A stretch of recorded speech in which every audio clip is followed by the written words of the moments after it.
Okay guys, before we get started, remember these video tutorials is basically showing you how to turn your data tables into graphs. Things to remember. Please make sure that whatever graph you make sure the title is very specific. Please don't include the word graph in your title.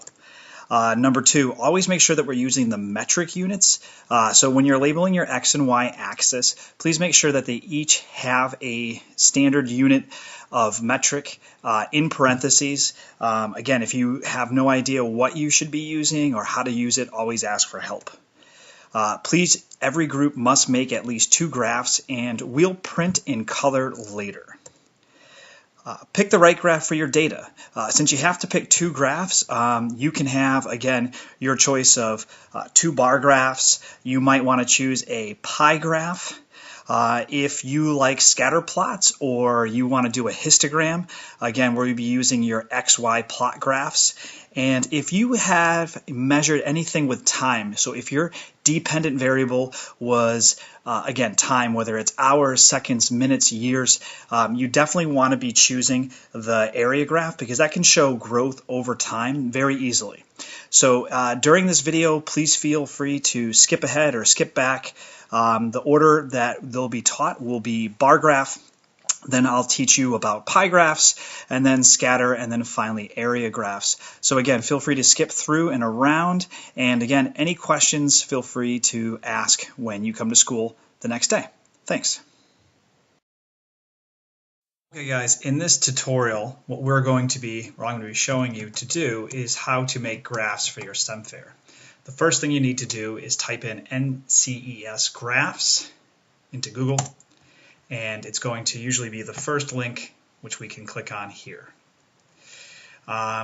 In this video, I'm going to be showing you how to just work with bar graphs. So click on bar graphs. We've got a couple tabs down here. We've got design, data, labels, preview, print, and save. I'll be working you through each one. Please notice that there is a variety of different artistic designs and shapes and colors that you can do. So I'm just going to show you the basic way of setting it up. The first thing that we'll do is we're going to click on the data tab. Here we're going to start with the name of our graph, which is going to be just something I'll make up, which is outdoor activities. The X and Y axis, the X axis should be your independent variables. So these are going to, of course, be the things that are changing in your experiment. And on the y-axis, you should always have your dependent variable.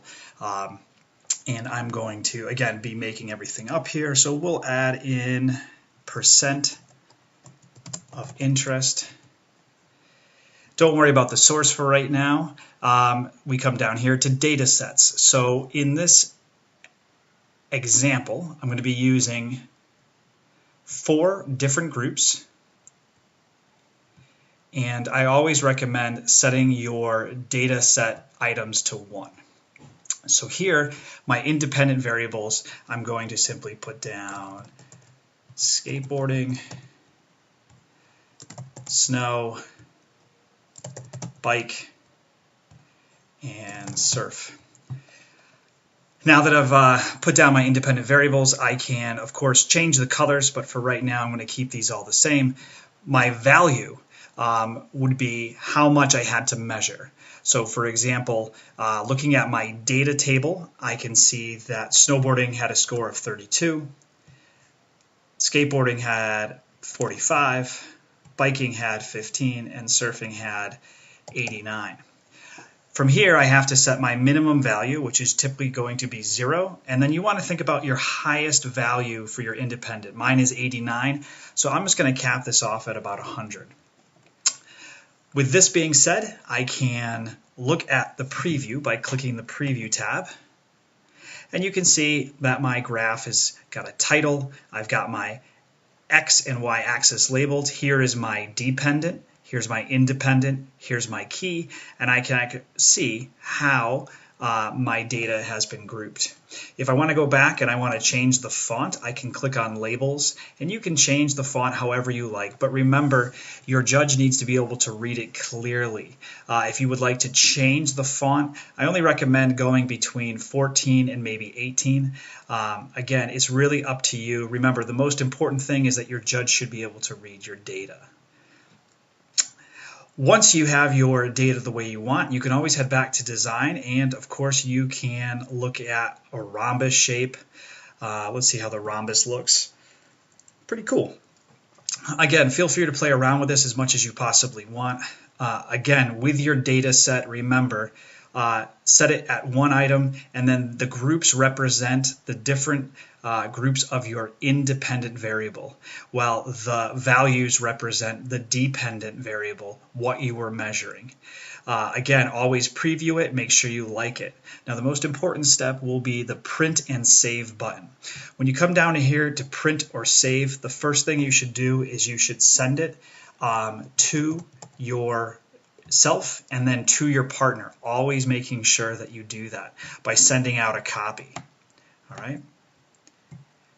Then you should always download a copy to the computer that you're working on.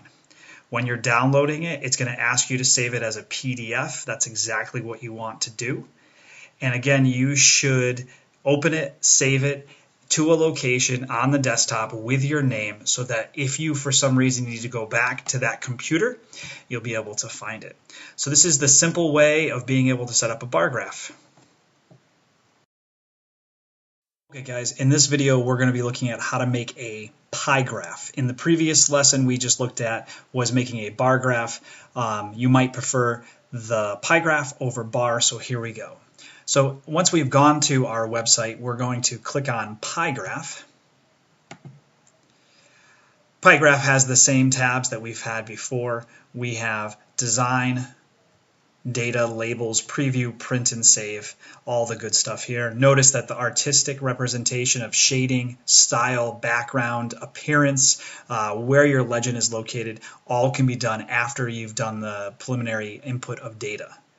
Clicking on data, we're going to start with, of course, our title to make sure our title is very specific. So here is going to be percent interest of Mr. Ramph's sports. Again, don't worry about the source, just like in the bar graph video. In this, the data set or your pie slices will represent your independent variable or groups that you may have. So for this example, I'm just going to pick 4. The values, of course, will be your dependent, and your item labels will be your independent. Again, feel free to go back and change the colors at any time. So let's just add a couple in here quick.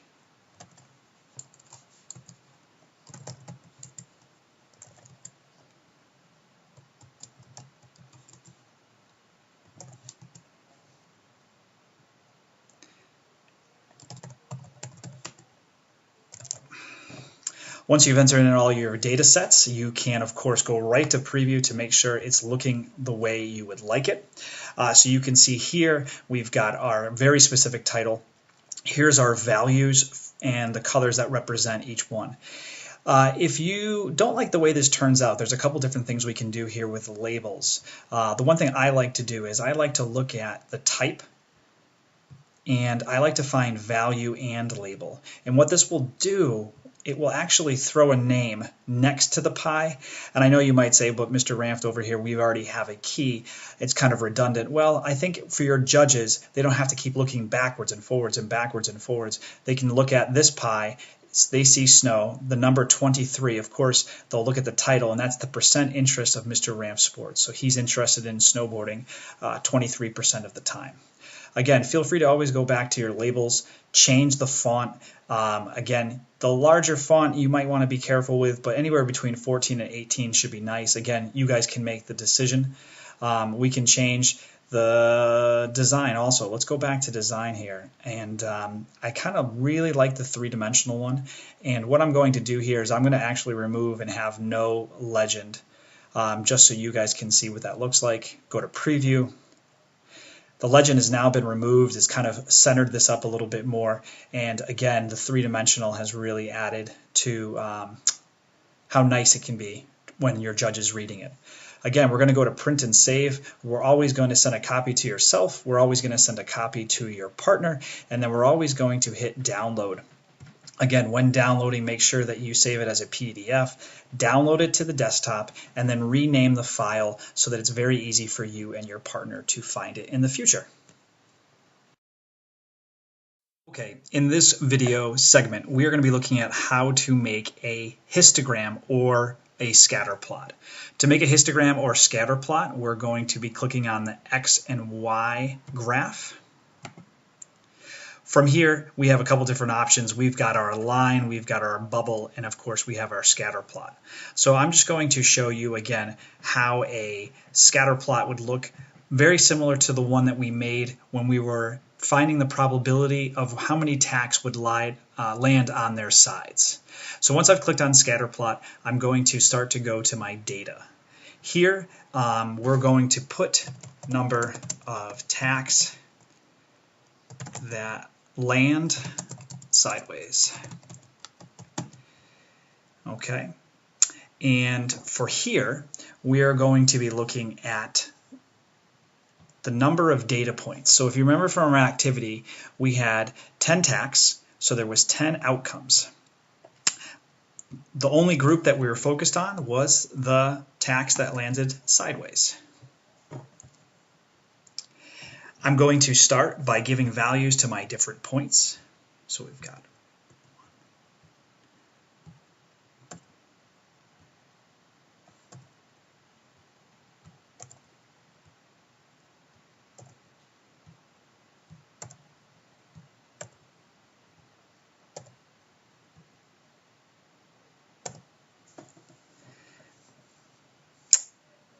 And then if you remember from the activity, we pulled together all of the information and we found out that as we looked at the sideways tacks, it looked more and more that tacks were falling more on threes